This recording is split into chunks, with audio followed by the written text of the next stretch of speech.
గుండు భీమన్న కథలు. నౌకరు నియమాలు.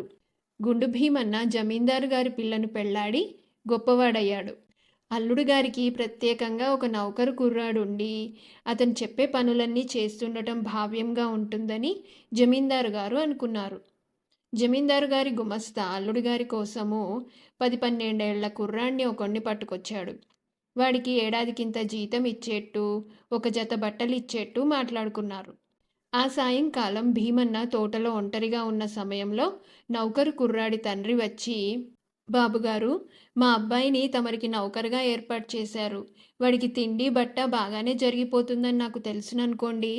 జీతం డబ్బులు కూడా ఇస్తామన్న దానికన్నా ఒక పావలా ఎక్కువే ఇస్తారు, కానీ లోపం చెయ్యరు. అయితే 2 విషయాలు తమరిని ముఖ్యంగా కోరదలిచాను అన్నాడు. ఓ, తప్పకుండా కోరు అన్నాడు భీమన్న. వాడికి ప్రతి శనివారము అభ్యంగనం అయ్యేటట్టు తమరు చూడాలి అన్నాడు నౌకరు తండ్రి.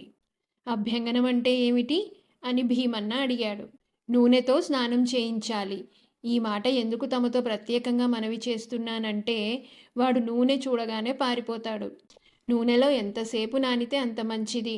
అందుచేత బలవంతాన అయినా సరే వాడికి నూనె తలంటు పోయించాలి అన్నాడు నౌకరు తండ్రి. అలాగే చేద్దాం అన్నాడు భీమన్న. మరొక్క విషయం ఏమిటంటే, నెలకొక క్షవరం వాడి చేత చేయించండి. ఈ 2 నేను తమర్ని ప్రత్యేకంగా కోరేవి అన్నాడు నౌకరు తండ్రి. భీమన్న రెంటికి అంగీకరించాడు.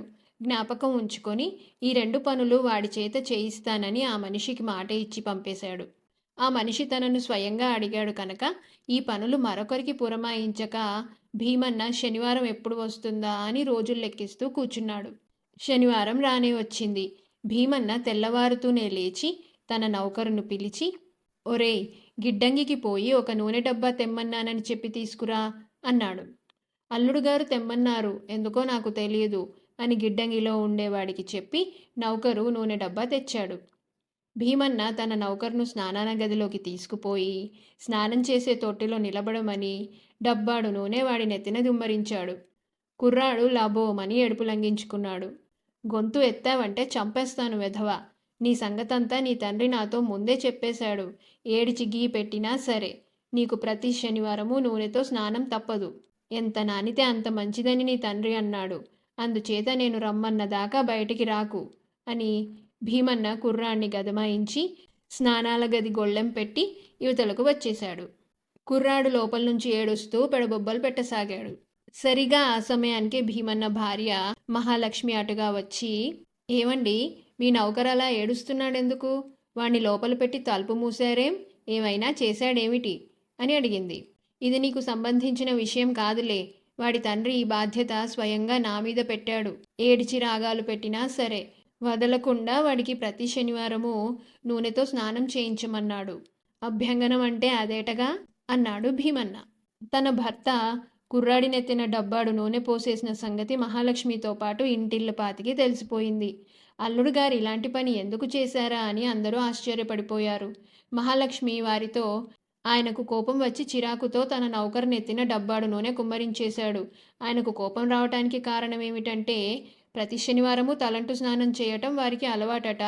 ఇక్కడ మనక అలవాటు లేదు. అందుచేత ఆయనకు కోపం వచ్చింది. అందుచేత మన ఇంట కూడా అందరము శనివారము నూనె తలంట్ల ఏర్పాటు చేసుకుంటే సరిపోతుంది అని భర్త అవివేకాన్ని కప్పేసింది.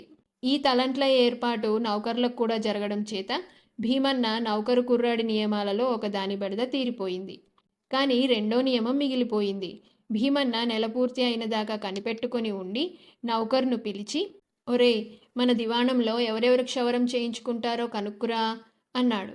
నౌకరు వెళ్ళి పనివాళ్ళందరినీ అడిగి వచ్చి, అందరూ చేయించుకున్నారటండి అన్నాడు. పోనీ నేనే చేయించుకుంటాను. నీ మంగలికత్తి ఏది అన్నాడు భీమన్న.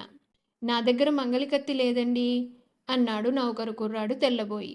నెలకొక క్షవరం చేయించమన్నాడు కదా నీ తండ్రి, కత్తి ఎందుకు ఇచ్చాడు కాడు? పో, ఇంటికి పోయి నీ తండ్రిని అడిగి వెంటనే కత్తి పట్టుకు వచ్చి నాకు క్షవరం చెయ్యి. ఇలా చేస్తానని నీ తండ్రికి మాట ఇచ్చాను అన్నాడు భీమన్న. నాకు క్షవరం చేయటం చేత కాదు అంటూ కుర్రాడు లబలబలాడాడు.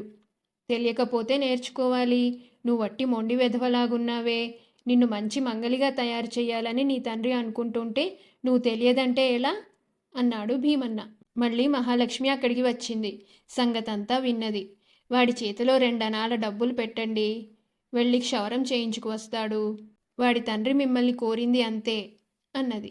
వాడి చేత నెలకొక క్షవరం చేయించడం అంటే 2 అణాలు ఇవ్వటమని నాకెలా తెలుస్తుంది?